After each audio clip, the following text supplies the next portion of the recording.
பிறந்த நாள் பரிசு மன்னர் கிருஷ்ணதேவராயருக்கு பிறந்த நாள் விழா.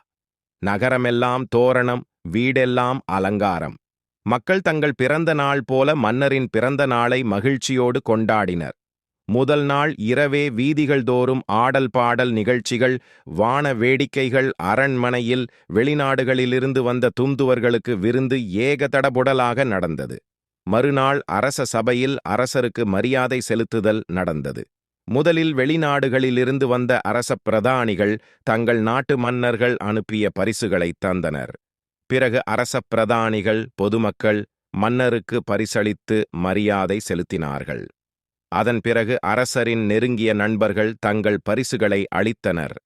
அப்போதுதான் பெரியதொரு பொட்டலத்துடன் தெனாலிராமன் உள்ளே நுழைந்தான். அரசர் உள்பட எல்லாரும் வியப்போடு பார்த்தனர். மற்றவர்களிடம் பரிசுகளை வாங்கி தன் அருகே வைத்த மன்னர், தெனாலிராமன் கொண்டு வந்த பரிசு பொட்டலம் மிக பெரிதாக இருந்ததால் அவையில் உள்ளவர்கள் ஆவலோடு என்ன பரிசு என்று பார்த்ததால் அந்த பொட்டலத்தை பிரிக்கும்படி தெனாலிராமனிடம் கூறினார் அரசர். தெனாலிராமன் தயங்காமல் பொட்டலத்தை பிரித்தான். பிரித்து கொண்டே இருந்தான். பிரிக்க பிரிக்க தாழை மடல்கள் காலடியில் சேர்ந்தனவே தவிர பரிசு பொருள் என்னவென்று தெரியவில்லை. அதனால் எல்லாரும் ஆவலுடன் கவனித்தனர்.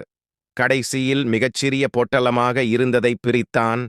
அதற்குள் நன்றாக பழுத்துக் காய்ந்த புளியம்பழம் ஒன்றிருந்தது. அவையினர் கேலியாகச் சிரித்தனர்.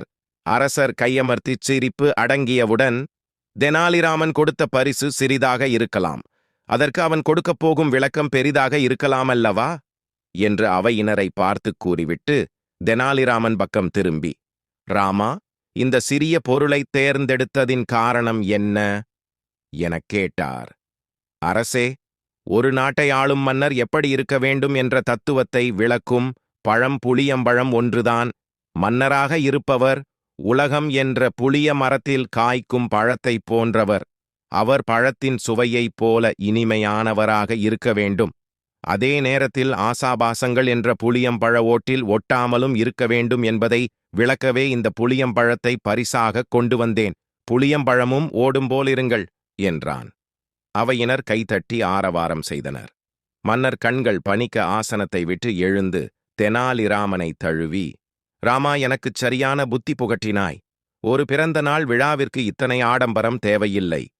பொக்கிஷப் பணமும் பொதுமக்கள் பணமும் வீணாகும்படி செய்துவிட்டேன்.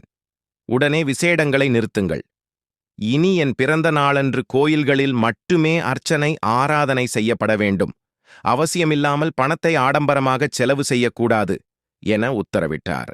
தெனாலிராமனின் துணிச்சலையும் சாதுரியத்தையும் எல்லாரும் பாராட்டினர். அரசர் தனக்கு வந்த பரிசுப் பொருள்களில் விலை உயர்ந்தவற்றை எடுத்து தெனாலிராமனுக்கு பரிசாகத் தந்தார்.